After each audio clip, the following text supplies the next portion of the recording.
Hello everyone, it's Chris. I'm here at my bench. It's been quite a while since I was able to shoot a video, but I have an update on my muzzleloader project.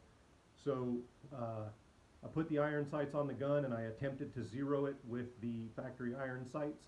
And when I wound up getting the gun pretty well zeroed, I was only an inch or two high at 100 yards, and I ran out of elevation on the Williams rear sight assembly.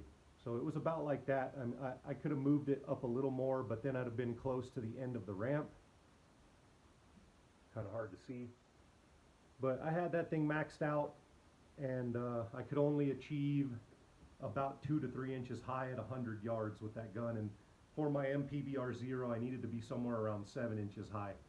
So I went ahead and did what I said I was going to do, and I bought a scope rail and hacked it up and mounted AR-15 style sights on my muzzle loader. So there's my Lewis Machine & Tool 6.3 rear aperture sight. And here is the front sight, also made by Lewis Machine & Tool. They come as a set on their rifles. So I took this $15 scope rail that I bought off Amazon. I chopped it off long enough to where the rear can fit, and then I installed it on the front. I chased the existing hole with a appropriately sized drill bit and tapped it to 840, and then I drilled a second hole and also tapped it 840 to install that pick rail on there. I bedded it in with some ProBed 2000 epoxy and got everything Loctited and the sights torqued up. I did a hasty zero with it the other day. I just spray painted a spot on a rock and shot at it, shot 3 rounds and got the sights roughly adjusted. So what I'm going to do today is I'm going to take it out and put it on paper and see how good I can get it zeroed, and then I want to do a tall target test on it. So with that 6.3 sight, I have it set to 6.3 minus 5 right now, and that gives me about 28 to 30 clicks of elevation adjustment upward. I want to shoot the tall target. I want to revolve or turn the sight 1 revolution around, shoot another set, and then turn it the second revolution around and shoot another set. And I can measure from the first set to the second to the third set and determine how many inches per click I can get out of that sight, or see what my maximum range is with that rear sight maxed all the way out. So after I'm done with that, I can look at a ballistic chart and see how far I can effectively shoot with those sights, and or find where my MPBR0 should be, set it there, and then take it out and try the MPBR thing again. So it's going to be a busy day. I'll cut the video now and return whenever I'm out at my shooting spot. Okay, here I am at my shooting spot, got my target set up, 100 yards. I'm going to shoot at this big black splatter target, and I'm going to be using a hold. I'm not going to hold 6 o'clock. I'm going to try and split the target in half with the top of my front sight post. And another thing to mention, I am 7 clicks down from flush on that AR front sight. So 6.3 minus 5 on the rear, 7 clicks down from flush on the front to get it roughly zeroed at 100 yards. Nothing's changed with the load. I'm still using a 270 grain Power Belt ELR, White Hots as my propellant, and a Federal 209A shot shell primer. Okay, I've got the gun loaded. I'm gonna go send my first shot.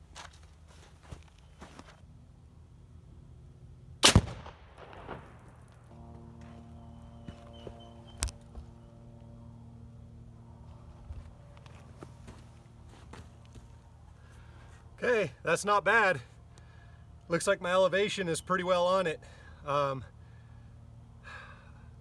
think I'm gonna go a couple clicks to the right on this rear sight here, maybe 4 clicks, and see where that puts it. I'll send a second round, and if it hits in that general area, then I'm just gonna assume that my gun is zeroed.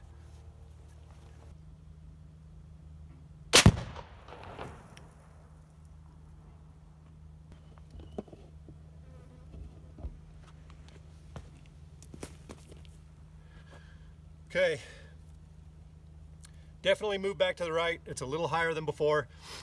With all this black on this box, I'm having a really hard time picking up the front sight and effectively cutting that target in half.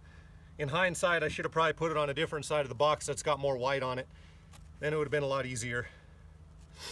I'm gonna leave it as it is because it isn't but an inch and a quarter higher than the last one. So I'm not gonna make any adjustments. I'll bring the windage back a click or two to the left, but other than that, I'm not gonna mess with it. So now what I'm gonna do, I've got a couple other rifles I'm gonna zero on this same box, and then I'll get my tall target set up. And once I have that target set up, I'll turn the camera back on and video that part too. Stand by. Okay, I recharged my battery. I got my tall target set up. Once again, I'll be aiming at this splatter target to start. I'm gonna send 1, maybe 2 rounds at it. Then I'm gonna start my elevation adjustment. I counted the clicks on the rear turret, and I have 38 total clicks of elevation adjustment. So my second set of shots is gonna be 19 clicks up, and then I'm gonna do a full 38 clicks up. I'm gonna fire a set here, maintain the same point of aim, fire a second set with 19 clicks up, and the impact should be higher. And then I'm gonna do the same thing at 38 clicks up, and they should be higher still. Then I'll take a measurement to see how far apart they are and use that to determine how far I can shoot with the gun and how many clicks up I should be able to move to get to my MPBR0. So I'm gonna leave the camera running, the gun set up. I'm gonna go back and send 1 round and see where it lands.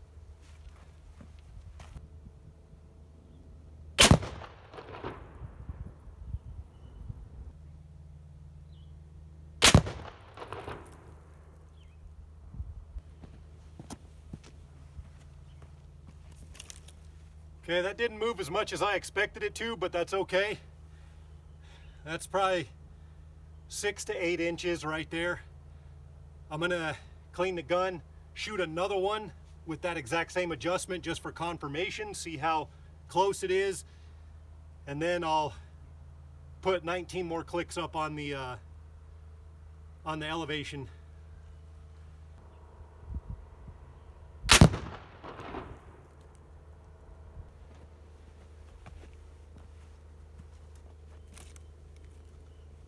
Okay. Those 2 shots are about 2 1/4 inches apart.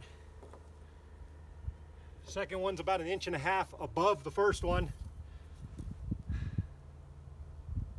Center of that group is about 7.5 inches above the first shot.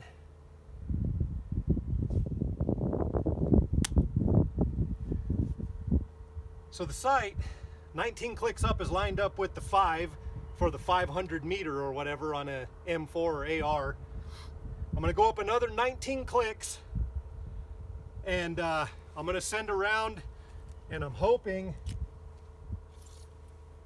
it should be about 15 inches above that shot if the sights are linear and everything is working as it should. So I'm gonna cut the camera, clean the gun, reset, and do that.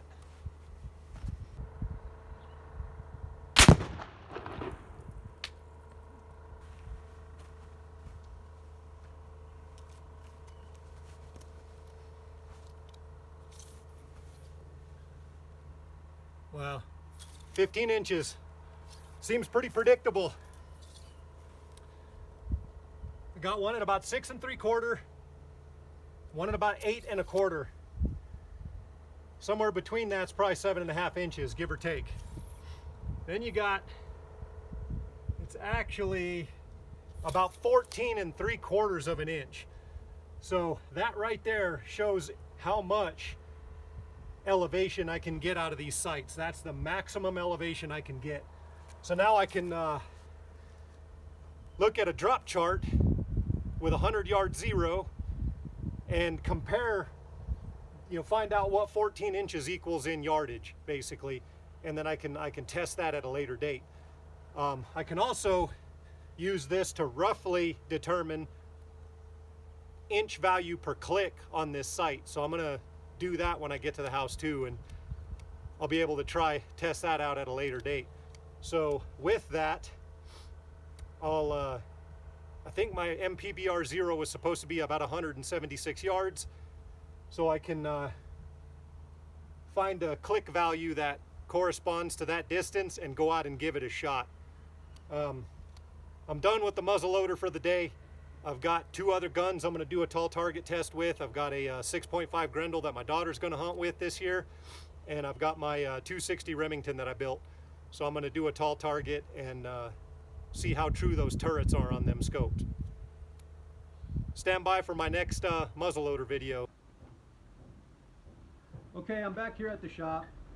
It's actually been about a week since I did that tall target test and shot that footage, but I still wanted to do a wrap up for this video. So I had to go back and review my target, review my measurements, take some notes. So I'll be reading off of this paper for this video. I wanted to wrap up with a few observations. So the 100-yard 0 that I shot, there's nothing really to say there. Those shots came in about where they should. They were a little wide, 2.25 inches apart, but I'm just going to accept that because I'm shooting iron sights and it's a really big fat front sight post. So I think that's acceptable. The tall target test was interesting. I was able to calculate a inch per click value and or MOA per click value for that rear sight setup with my sight radius. So I did the tall target test. I shot the first round. It landed right on the water line. I didn't think I needed to shoot a second round because that one was right where it should have been, right where I was aiming. So I went ahead and made an adjustment on the rear sight. I adjusted half the maximum distance and shot 2 rounds just to confirm that everything was still good. I found the center of that group, and when I measure from the center of that group to the first shot, it comes out to be 7.460 inches of elevation gained for 19 clicks on the rear sight. So that translates to 0.393 inches per click. So next, I adjusted the sight all the way up and I shot 1 more round. When I measured from the center of that round to the center of that 2-round group, I got 7.275 inches of elevation gained for another 19 clicks on the rear sight, which translates to 0.383 inches. It's interesting that between those 2 gaps, from the first to second and third, and the second and third to the fourth, there's only a 10,000th of an inch difference per click value. I think that's negligible when you're shooting a 50 caliber gun. I don't know that you're going to notice a difference there. So in all, for 38 clicks on the rear sight, I gained 14.735 inches at 100 yards. When I round that up to 15 inches, I get a 0.395 inch per click value. So I'm going to take that and just round it up to 0.4 inches per click, or roughly 0.4 MOA. So after this, things start to get a little screwy. A few days later, I compared that drop chart I made to the math or the measurements that I come up with from the tall target test, and I determined that I needed to adjust my rear sight 25 clicks up at 202 yards because my MPBR 0 was 202 yards. The chart said I had 9.8 inches of drop. When I factor that 9.8 inches in at 0.4 inches per click, it came up with 25 clicks, so that's what I did. I went out and shot a few days later at 202 yards, and I was way high. I was like 12 inches high. I started to walk the elevation down, and I was getting close. I stopped at around 16 clicks up on the elevation, and I was still a little high. It got hot that day, so I decided to stop. So then later, I got to thinking, 25 clicks at 100 yards would be 9.8 inches, but it wouldn't be 9.8 inches at 202 yards, it would be somewhere like double that because the distance is doubled. So I made a new drop chart using that 0.4 MOA per click value and did a 1 yard increment on the drop chart, and things started to make a little more sense. So my new chart shows that I need 11.6 clicks at 202 yards. I'm going to round that up to 12 clicks and give that a shot. So my hasty math, when I do the math for that range, I came up with 13 clicks. So it agrees with the drop chart. What I think is most interesting about this new drop chart is that with the 0.4 MOA per click value in that chart, I ran it all the way out to 500 yards, but it looks like 38 clicks will bring me out to about 349 yards. So this brings me to a crossroad. I don't know if I should continue with the MPBR method or try to validate different distances by using that 0.4 MOA per click on my rear sight. After some thought, I've decided I'm going to play it safe and I'm going to stick with the MPBR method. So that's going to be my next step. I need to go back out to 202 yards with 12 clicks on the rear sight and validate that 0, and then I will take this target back out and set it at 235 yards and take a shot, and at 235 it should land at the bottom of the circle, and then 115 yards should land at the top of the circle, and of course 202 should be somewhere in the middle. So that's going to be the next thing I do. I'm going to zero the gun at 202, and I'm going to take my deer target out and try the MPBR 0 and minimum and maximum distances. So stay tuned for that. If you've made it this far, I appreciate you watching. Thanks for tuning in. Bye.